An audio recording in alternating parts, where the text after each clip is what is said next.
Rainbow 2.0, we are focusing in on copper. Now, I think this is more rose gold. I don't think I had very much copper. Rose gold, copper, same color in my brain? I don't know. But we're going to do a heavy mixed media page today. And the collection that I am going to focus on is You Are Enough by Close to My Heart. Now, I don't think you can get this collection anymore, but the reason I pulled it out is because it does have a lot of rose gold or copper. Now, looking through my Pinterest, I spied this layout, and I think this is absolutely gorgeous. So today we are going to go ahead and make that layout. So I ripped some paper already and got it ready to go. And I'm not going to be super heavy-handed on this, but I am going to add some liquid. So we got to get this all down and adhere. Now I'm going to I think I'm going to adhere everything with liquid glue so it actually dries. And when I'm looking at my inspiration piece, they have a lot of white paint or gesso or something on the background. So I'm going to go ahead and grab my acrylic white gesso. And we'll probably add some water to it so it adds more like, or looks more like paint than anything else. I'm also adding some mulberry texture paper here. It's got this lovely purple color. I don't actually know what color this would be considered. Is it mauve? I don't know. But I thought it would be perfect to add a little something to my layout, because in the inspiration photo, they have this corrugated piece. I'm fine with corrugated. I was actually looking for corrugated, but then I came across this one and I'm like, you know what? I don't ever use this paper and it's got the texture that I'm looking for. Let's go ahead and use it. So that was my thought process on that one. And I think this turns out really cute. Now I'm going to do some of the mixed media here with you by adding some gesso and that kind of thing. Okay, so let's go ahead and do a little bit on the background, and then we'll probably end up doing this in layers. So let's grab some gesso and a paintbrush. Go ahead and use this paintbrush, and then I'm using a wider tipped paintbrush because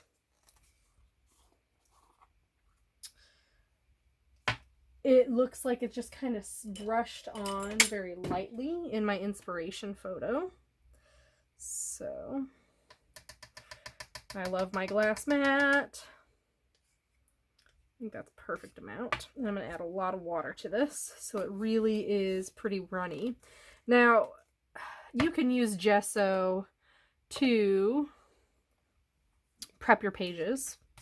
And in this case, it's more like paint, which is kind of what we talked about earlier. So I am just adding some water to it, and I am just going to go back and forth here. What I liked about my inspiration layout is the very vertical lines with a horizontal base. That's kind of what I'm looking for here too.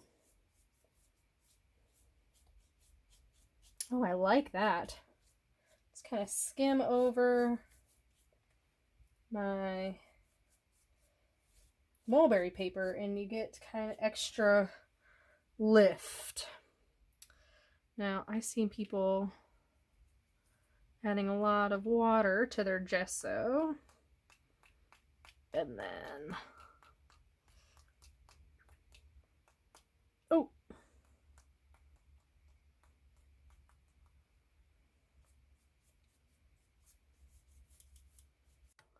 I'm trying a lot of different mixed media techniques on this layout. I have some gold foil flakes from, or not gold, copper foil flakes from Dollar Tree.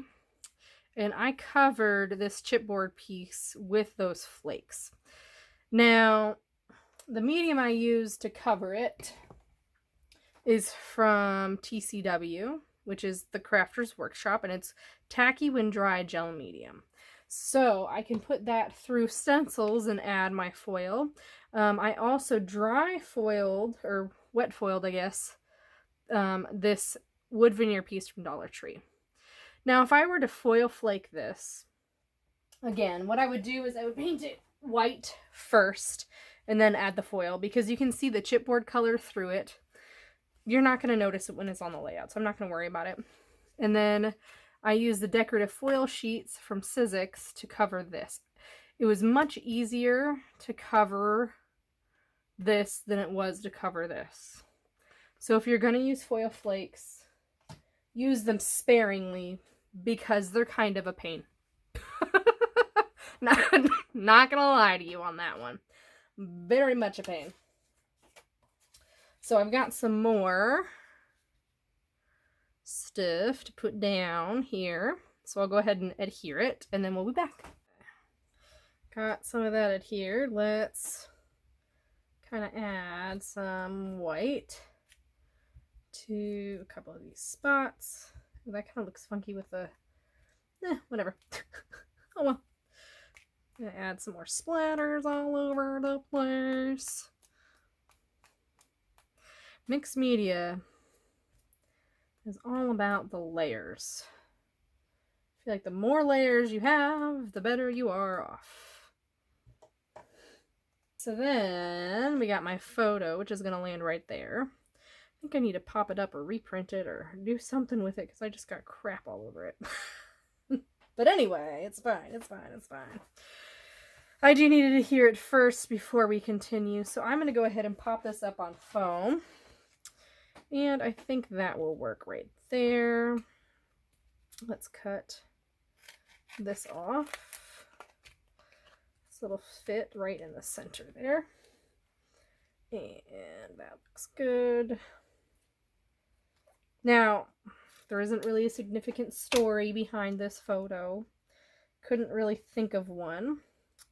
So, what I'm going to focus on in my storytelling is the fact that I orchestrate a lot of photos. I am a scrapbooker, and in order to scrapbook, I have to have photos, right? You're probably in the same boat. So, when I can, I try to plan unplanned things. So, for example, the picture that I am looking at today is taken when my husband leaned over this chair to read JJ a book. So it's unplanned in the fact that I didn't know he was going to do that, but planned in the position that we were in. So I didn't tell him to move, but I moved my body in a way that I could take this picture. So, as a scrapbooker, that's kind of what you have to do when you have to take pictures. You have to find ways to get them taken. So that's going to be my story. So my story is going to go right down here. And I am going to add a little cluster thing here. And my title is Create. Ooh, that's still wet. Shoot. Create. See, I might shift it down. Nope, I can't because my face. I'll shift it up. Create every moment. So I'm going to need to get these down first.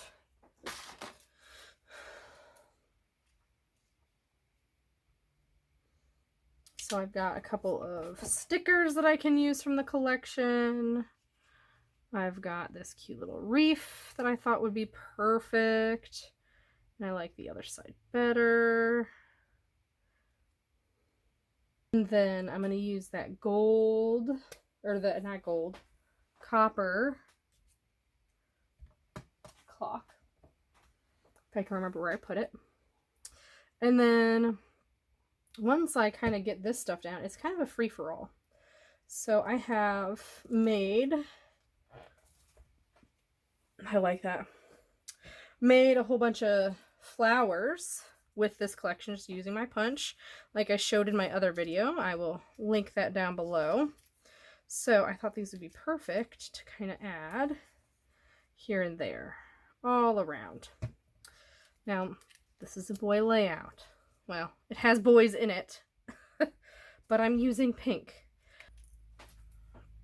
So I am just going to roll with the punches.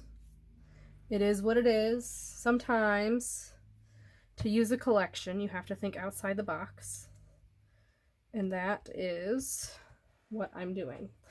Now, a little plug. On Wednesday, I'll be talking about the same similar thing with Melanie from Creatively Crafted Life. We talk about how to use your stash, or give you strategies of how to use your stash so that it doesn't just sit there anymore.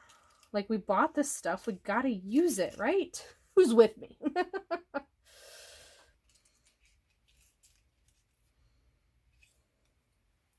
Now this is actually something from a Christmas die, but I love the way it flares out. So I'm just going to add it as a little bit of something something to underneath my, to make it curve here. I don't know. I'm making it up as I go, folks. That's just kind of how we roll. The other video I showed you how to make DIY flowers. I did something similar to these with just have pearls in the middle. Well, these are stamens, and that's kind of what they look like. They kind of poke up. So know that when it goes into your album, they're going to be kind of pokey. And that's just going to be how they are. I'm going to have to pop these up on foam. So let me figure out how I'm going to do that. I think I'm going to have to use these guys. And cut them down. Because they got to be pretty thin to get underneath those words.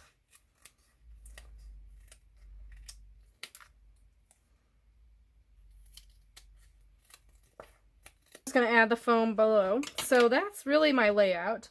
How to incorporate the copper, bronze, rose gold, that kind of thing onto a layout in mixed media fashion. I hope you have a wonderful day. Don't forget to like, comment, and subscribe. And I'll see you next time.